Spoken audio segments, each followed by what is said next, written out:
Welcome to Staying Fine in Confinement, How to Fight Better in Challenging Times. Hi, I am Helen Ding, and I am a social worker intern at the Counseling Service at UMBC. And my moderator is Renee Mitchell. Yes, hi, I'm a doctoral intern and full-time counselor at the UMBC Counseling Center as well. Renee, can you move us to the next slide?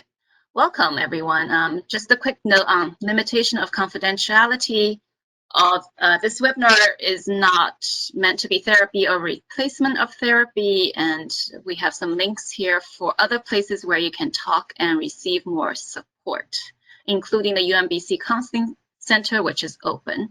And if this was a live webinar, we would cover the limits of confidentiality, but since it's a recording, we're just going to skip that part. The outline for this webinar, we're going to connect and share what fighting looks like to us. Again, we won't be able to do that through a recording, but please share or reflect on those slides. Write down for yourself your answers so that you get a chance to talk to yourself about what fighting looks like to you. Then we're going to cover negative emotions and the anger iceberg. We're going to talk about helpful and unhelpful ways of communication, why we get upset during a fight, facts versus perspectives, fair fighting rules, a mindfulness exercise, and we provide more resources. First, you could be fighting with lots of people. Every kind of relationship comes with conflict. It could be with parents, siblings, other family members, partners, roommates, colleagues, classmates, teachers / supervisors, neighbors, and others. Who are you fighting with? Who are you having relationship troubles with? It could be that you're having them with just one person at the moment, or maybe a couple different people. So there's no one right or wrong answer.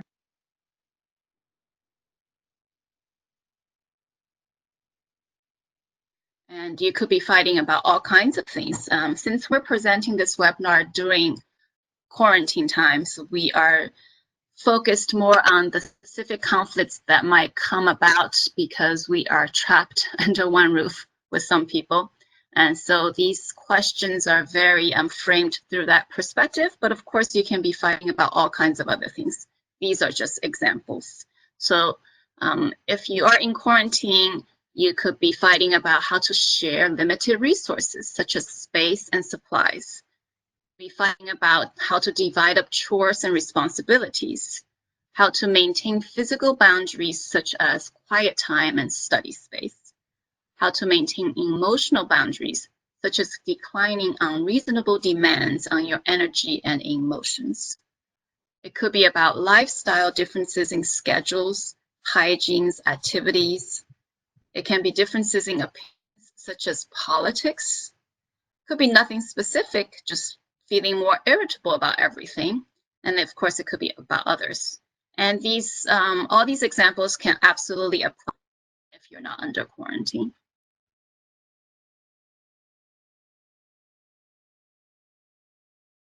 And the pandemic, because we're in such a time of distress, you may have less energy, less emotional capacity.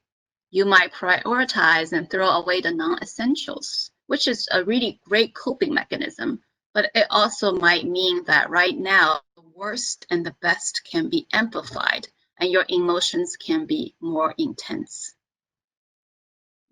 So, and the quarantine also means that you may not be able to leave after a fight, which can be very stressful and uncomfortable, but at the same time, it can give you an opportunity to talk things out.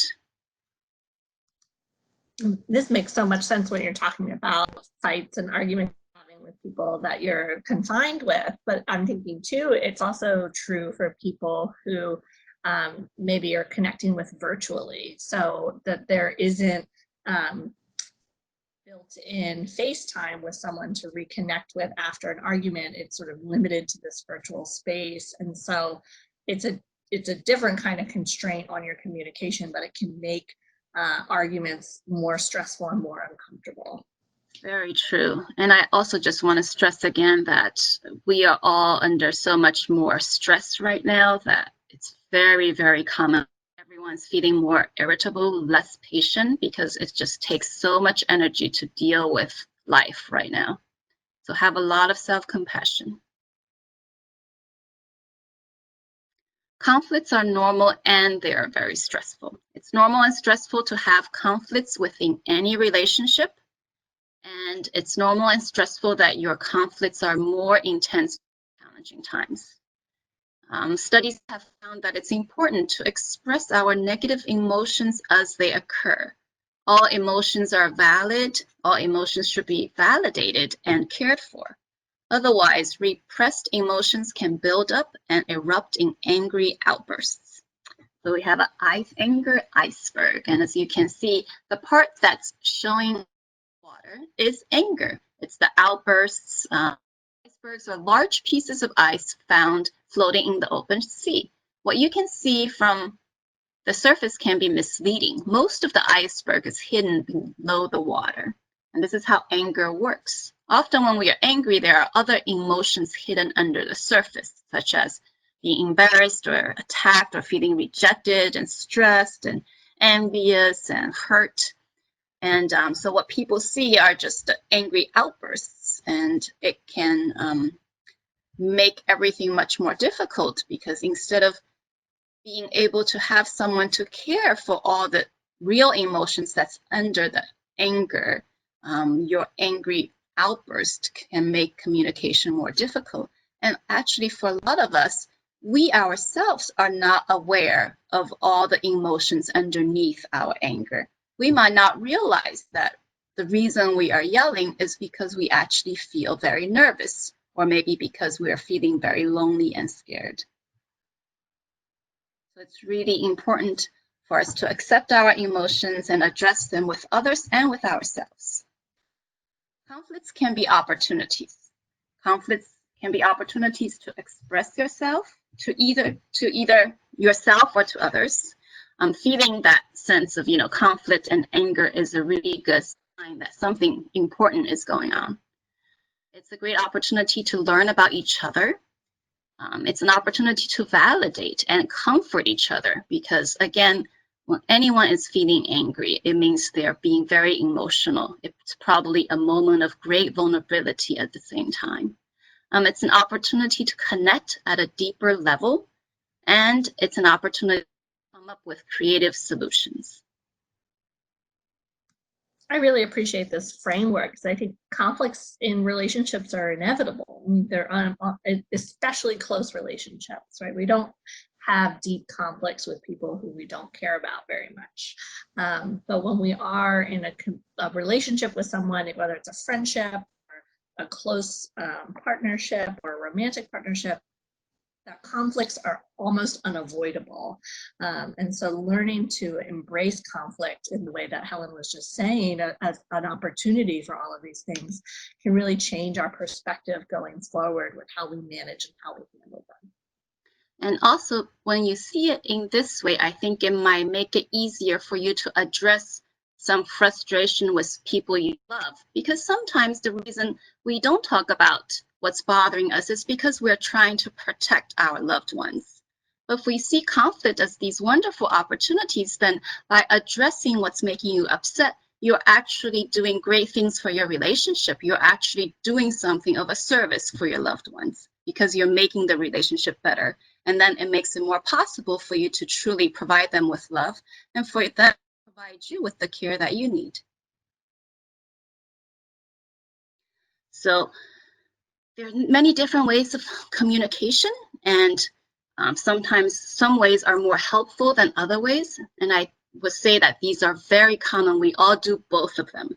So it's not about, oh, I'm doing this wrong, I'm doing this right. It's just about being aware of how we're communicating and being aware that certain methods are more helpful than other methods. But I know that when I'm angry or tired or impatient, I certainly do a lot of the unhelpful communication. It's just perfectly natural that I slide to that way. And a lot of times it's only afterwards I realize, oh, that's what I was doing. Maybe I'm going to be more mindful in the future. So some of the helpful communications, for example, talking openly about problems as they arise. And then the unhelpful version will be repress feelings and disagreements until they erupt as an anger iceberg. And again, sometimes the reason we don't talk about the problems can be very well intentioned because we don't want to bring up, we don't want to burden the other person, or we don't want to open a can of worms. Maybe we feel like there's already so much stress, I don't want to add anything more.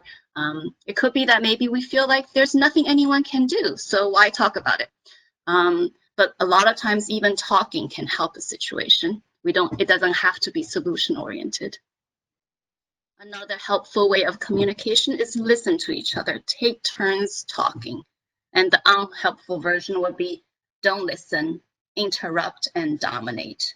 And this is such a simple thing, but it's so hard to do. I mean, because I know I do it, and a lot of it has sometimes to do with the way that we were raised. If you were raised in a manner where people didn't listen to you and you had to speak really quickly to get a wording edgewise, you might be repeating that pattern now. And it's not your fault, but at the same time, just be aware and realize, oh, I don't have like 5 brothers fighting to talk with me. It's not the same environment. This is a partner who will give me a chance to speak. So let me just relax and give him a chance to speak as well. So sometimes we do fall into these patterns, and we can talk about that in the later slides. Respecting each other's different feelings and opinions versus invalidating or dismiss differences. And again, a very hard thing to do, especially when other people's opinions and feelings feel threatening to us. So, none of these things is something we can do as we, come to this webinar, right? It's just something to be aware of, something to notice that maybe I'm doing this because I'm feeling threatened, and then to really dig down and see, why do I feel threatened? Even when you're doing unhelpful communication, it's completely valid, and it's just to be aware and figure out what's going on. Believe that the other person is telling the truth versus asking the other person to prove their trustworthiness. Because if there isn't trust in a communication, it becomes very difficult. Respect boundaries and privacy versus feeling entitled to cross boundaries and invade privacy. And again, have a lot to do with our own insecurities. So if you feel like you're constantly feeling the urge to do the unhelpful communication, it doesn't work just to say, well, I'm gonna just not do it. Really, this is more of to let yourself be aware this is what's happening and find out why it's happening. Why do I feel the need to cross boundaries? Why do I feel the need to invade their privacy? Is it because I'm feeling very insecure? And then that would be something you can talk with your partner about. Like, how can they help you feel more secure so you feel more comfortable respecting their boundaries? So these are not sort of judgment about the way you communicate. These are just ways to help us understand how we're communicating and become more aware of the consequences of our communicating style. The next one, a helpful manner is to tell the truth, but you can also keep some things private, right? We don't have to share everything, versus telling lies. And again, sometimes you feel the need to tell lies. So figure out, like, why is it that I feel the need?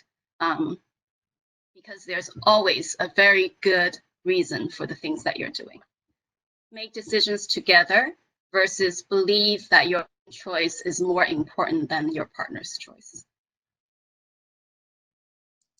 These are such great contrasts between what can be communication that's helpful for resolving a conflict and communication that can kind of perpetuate or keep a conflict going. And what I think about sometimes too is that the goal of conflict resolution is to come to some sort of mutual understanding or to make some kind of change together. And the helpful communication strategies that Helen just outlined help you reach that goal, whereas these other communication strategies take you further away from that goal. And so if you're finding that you're not in a place where you can use help communication. Then we'll talk about some strategies, but one of the strategies is to maybe take a step back, and we'll talk more about how you can get to a place where you are using more of those helpful skills. Here we go. Step back from intense emotions. We're much to say hurtful things when our emotions are intense, and then the person we're talking to may respond in kind, and then we get hurt. So take a 20-minute break. That's a totally arbitrary number. Take as long as you feel is comfortable, and it's going to be different for every occasion. Try to remember the positive experiences that you have shared with each other while you're taking the break. It might help to give you a different perspective. It is difficult. It's definitely very difficult to do when you are angry. And then come back together and talk about what is bothering you. Not a lot, all the time, our thoughts and our emotions are connected. When we are angry, we tend to have angry thoughts, and we tend to remember everything through an angry perspective. And when we are happy, it's the total opposite. So that's a really big challenge to try to remember positive experiences when you're having all these negative emotions.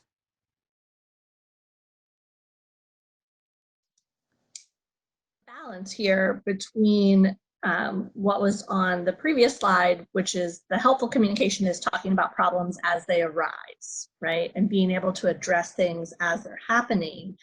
But it's important to be able to do that in a way that is helpful and that's moving you towards the goal. And so there's a difference between taking an intentional step back from the intense emotion and calm down and process versus suppressing or avoiding or not talking about something. Absolutely. And that's why it's so important not to judge yourself for any emotion that you're feeling. Though there are perfectly reasonable, valid reasons why you're feeling everything.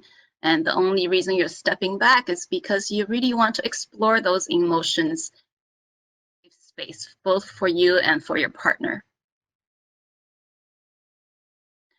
And when you're ready to communicate your feelings, these are common feelings we can all have during a fight. And you can write down for yourself, which feelings do you feel? What are the intensities of your feelings from 0 to 5?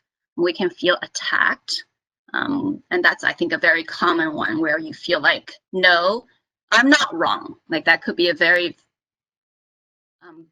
first immediate reaction when somebody says something. We feel like, oh, you are criticizing me. You're telling me I'm wrong. And so our response is this defense mechanism. I'm not wrong. You are wrong. And it becomes this counterattack. We can feel very sad. We can feel like the person is bringing up some criticism because they don't like us. So we can feel very sad. We can feel misunderstood or hurt, criticized. We could feel neglected, like they must not care about me if they're criticizing me. We can feel abandoned. We can feel like our opinions don't matter, or like what's going to happen if my mother thinks this about me, or if my mother doesn't like the way I'm doing this thing. That's very worrisome when we depend on someone for very important emotional relationships or financial relationships. We can feel very lonely. We can want to run away, and so many other feelings. So please explore these feelings. Yeah, the more you can identify the common intense emotions you're having during a fight, the more you can become aware of when those feelings are coming up and becoming too intense in order to take that step back and try to get to a place where you can have more helpful communication. Mm-hmm.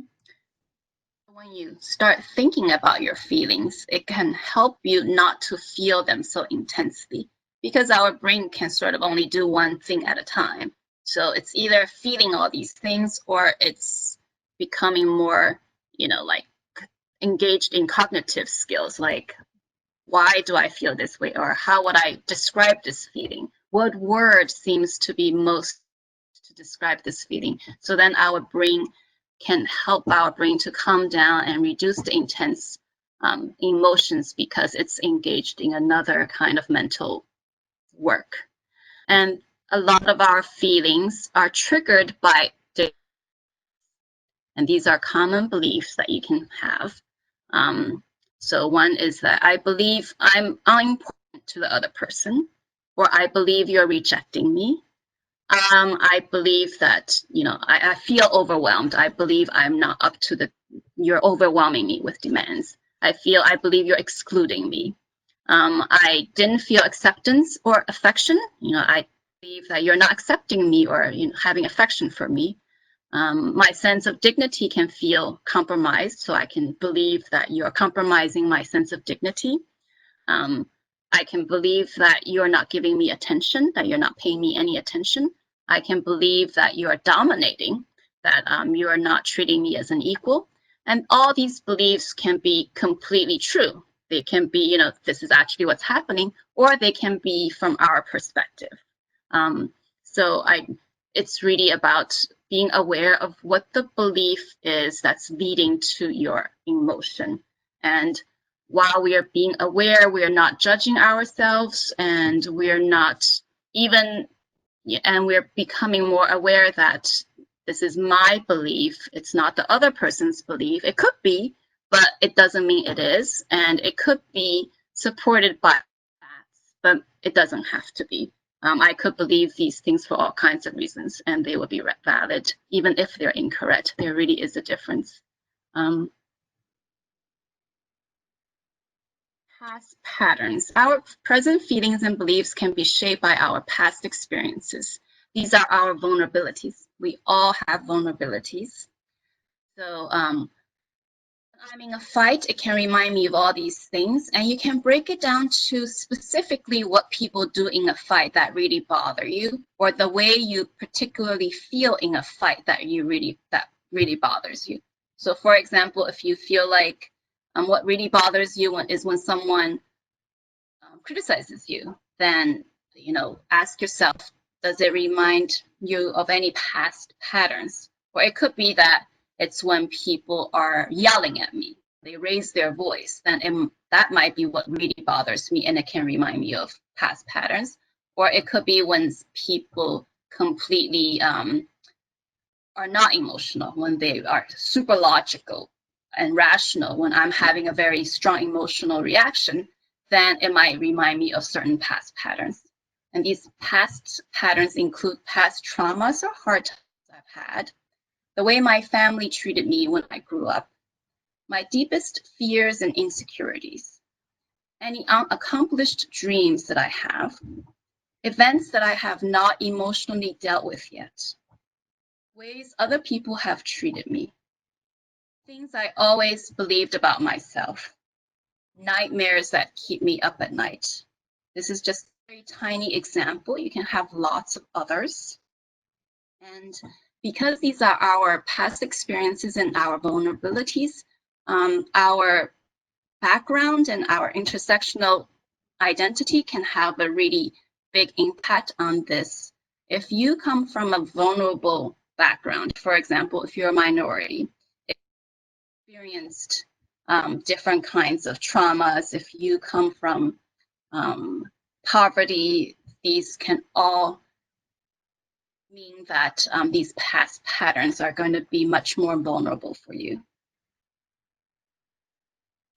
That's so true. And it, I think, helps to think about these identifying your own vulnerabilities helps you realize what you're sensitive to in conflict and what causes more of a reaction in you when you're having a conflict with someone else.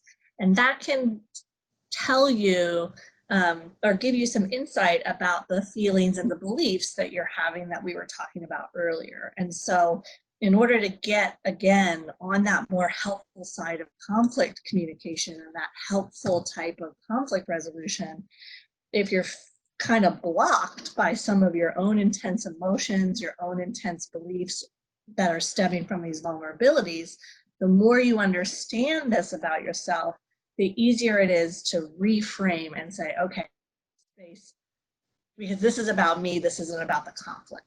And so I need to address these things within myself so that I can then engage in helpful conflict resolution.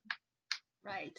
And it takes time to address these patterns. So if we become aware of them, we can also help our partners know what our vulnerabilities are. We can establish certain kinds of boundaries and say, you know, because of my background, because of my past experiences, I really don't work well when you criticize me. I'm working on that, but at the meantime, could you, you know, talk about your complaints in a more sensitive manner? Or it really bothers me when you raise your voice. I know you don't mean any harm, but because of my past experience, I associate it with fear and danger. So could you lower your voice when you're talking with me?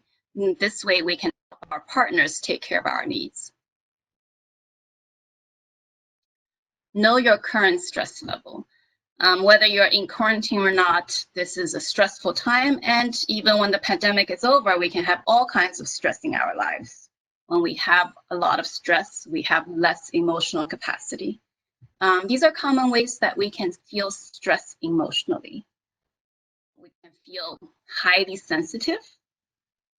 We can realize that we haven't expressed a lot of appreciation towards others lately. So that would be a sign that we're feeling stress emotionally, that we have less emotional capacity. If you're feeling very irritable, that's another sign. If you're feeling very critical, like everything bothers you, everywhere all you see is what's not right, that is definitely a sign that you are feeling very emotionally tapped, that your emotional capacity is lower than usual. You might feel like you're very reluctant to share your life lately. You might be feeling very depressed, lack of energy, lack of excitement for all kinds of things that you used to like. You might be feeling not very affectionate lately, like you don't want to engage in intimate interactions. You might find it to be hard to be a good listener lately, like you're just less patient, you're less able to tune into the other person. So these are all completely valid ways to feel when you're under stress.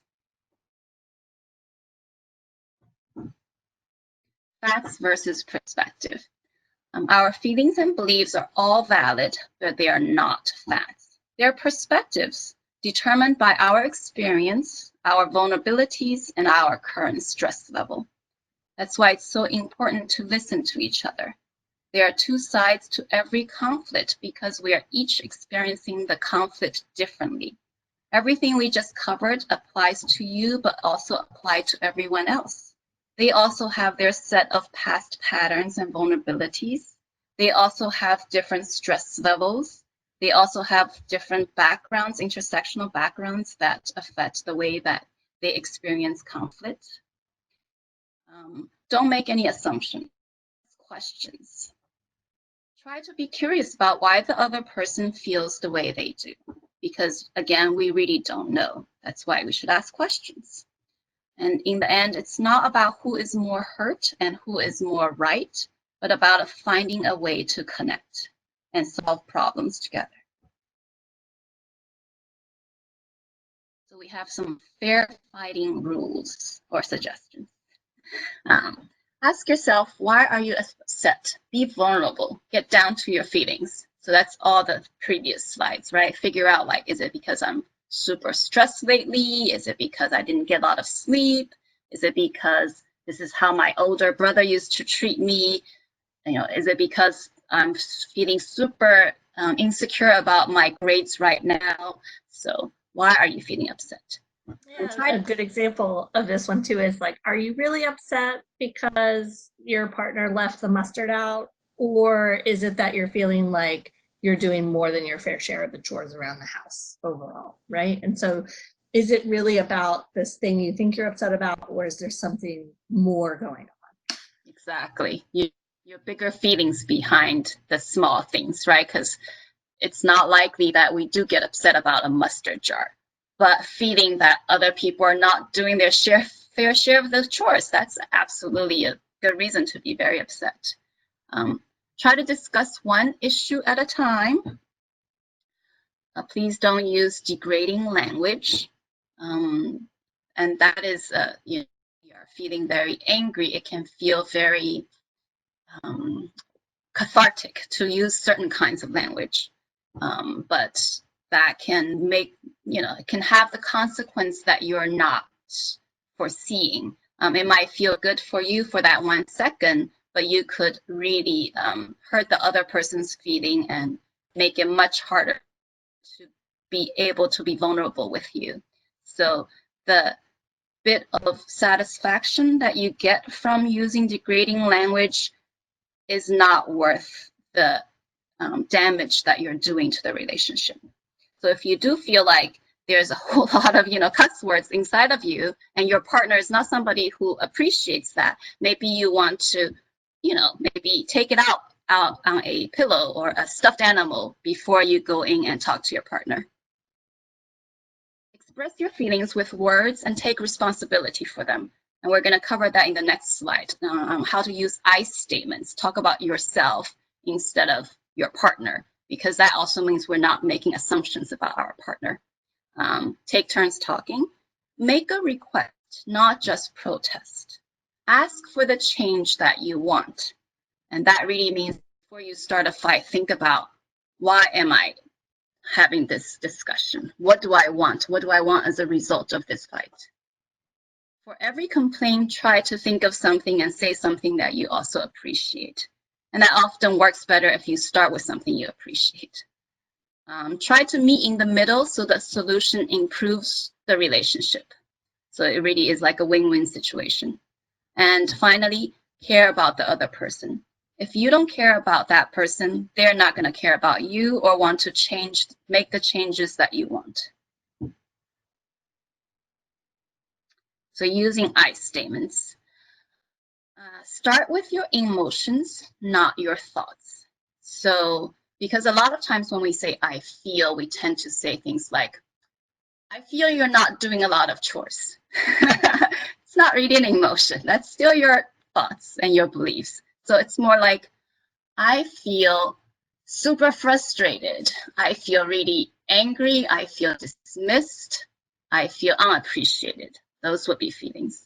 Explain what bothers you. So that's when we limit it to one issue and not like everything, right? You don't want to say, I feel unappreciated when you just do anything, everything you say. But, very specific, when you don't bother putting away the food that you're using, share what you think is the other person's perspective. I think when you leave out the mustard jar, you just assume I'm going to clean up after you. You think I am the de facto cleanup person, and so you don't have to take responsibility because I'm supposed to be the one responsible for all chores.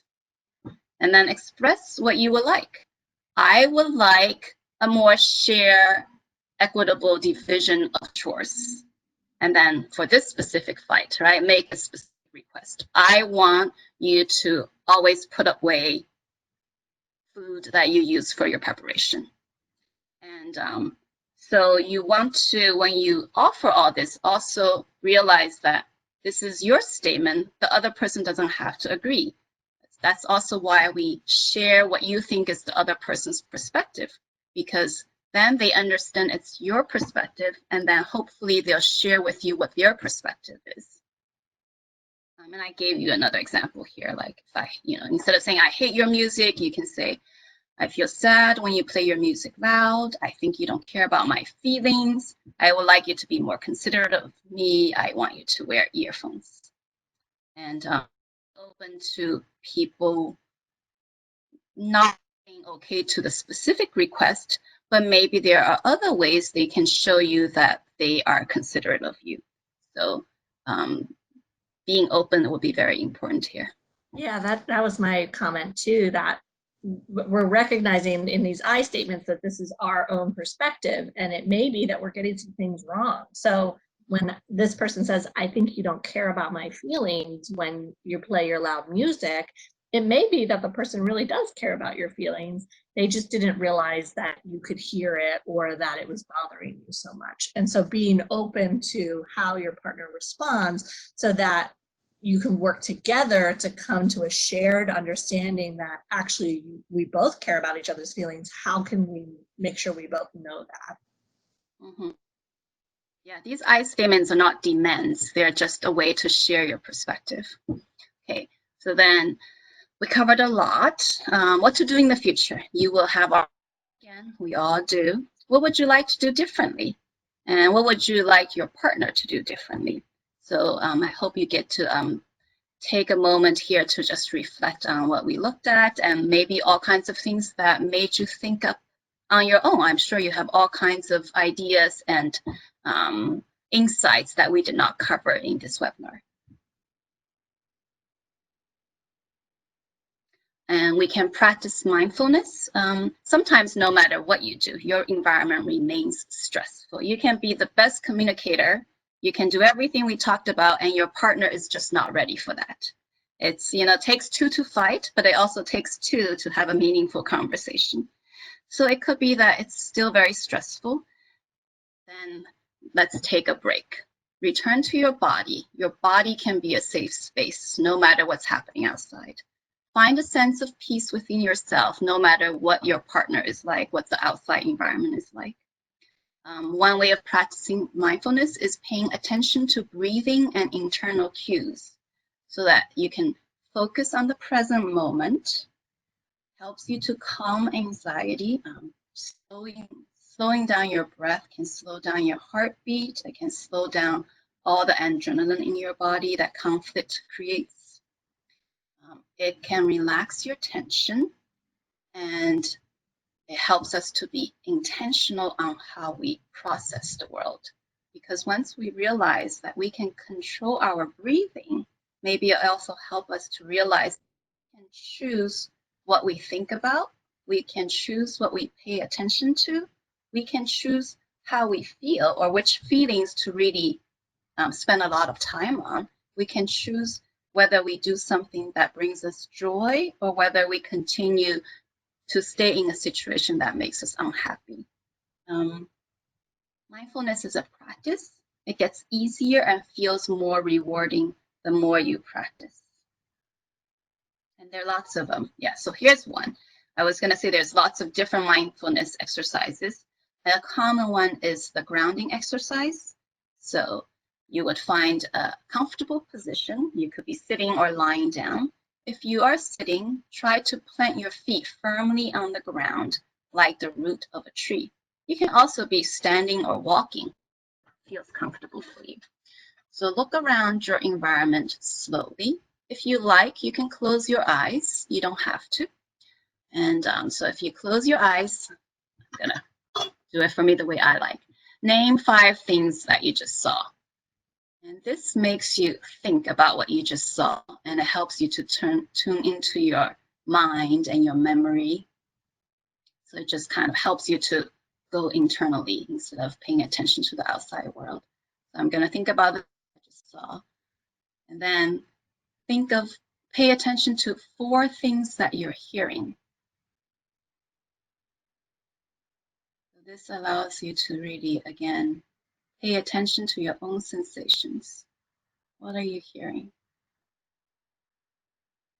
And it's okay if you can't come up with 4.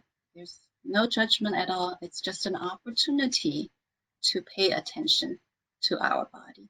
What you could be noticing is that I'm not hearing 4 noises in a very quiet environment. Pay attention, be aware of 3 things that's touching your skin that you're feeling. Whether it's like, are your feet feeling the ground? Do you feel the clothes on your skin? Do you feel the chair that you're sitting on?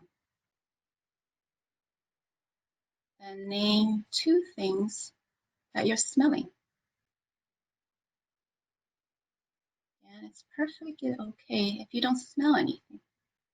Just an opportunity to pay attention to our scent.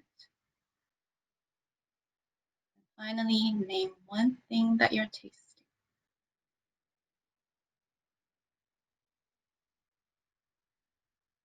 Now, when you're ready, you can open your eyes, come back to your environment.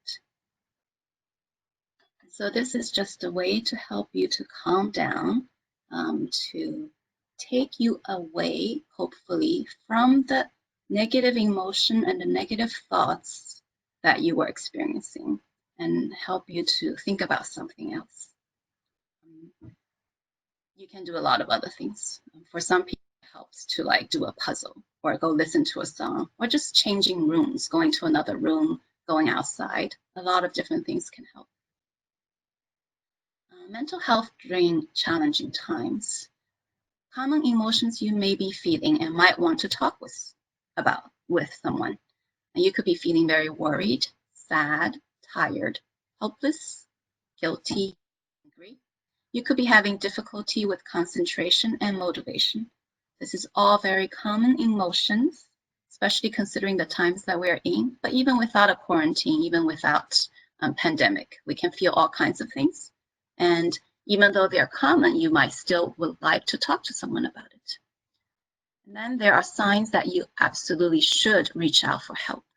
If you're having harming yourself or others, if you're having self-harming behavior, if you are experiencing substance misuse, if you're having trouble with daily functions such as eating and sleeping, and if you're having overwhelming negative feelings such as hopelessness, anger, anxiety, and depression, these are all signs that you should reach out for help. And here are some crisis resources. We have phone lines, domestic violence hotline, suicide prevention lifeline. There is also text and chat lines if you don't want to make a phone call. There is the local psychiatric emergency room. There is a Maryland crisis hotlines, Baltimore County crisis response, grassroots crisis intervention hotline. And if you go onto the UMBC Counseling Service website, there will be additional crisis resources. Other resources, we obviously have other needs in our life besides emotional needs. If you're having any essential needs, such as housing, food, finances, healthcare, especially in this crazy time, please call 211 for assistance. If you're looking for resources regarding intimate partner violence, the CDC is providing a list of resources. COVID resources, there's a very comprehensive list on our website. If you're having tech issues, especially when we're relying so much on remote meetings, UMBC tech support can be of help. There's still academic support, especially such as tutors. And there is a community college student mindfulness support group. The UMBC Counseling Center is open. We are providing services remotely, including individual support through phone and video, and tele-outreach through webinars and other online workshops. Please visit our website, and if you phone call, somebody will answer or leave a detailed message and someone will get back to you. Thank you. Thanks so much for tuning in, and we'll close out. Bye-bye.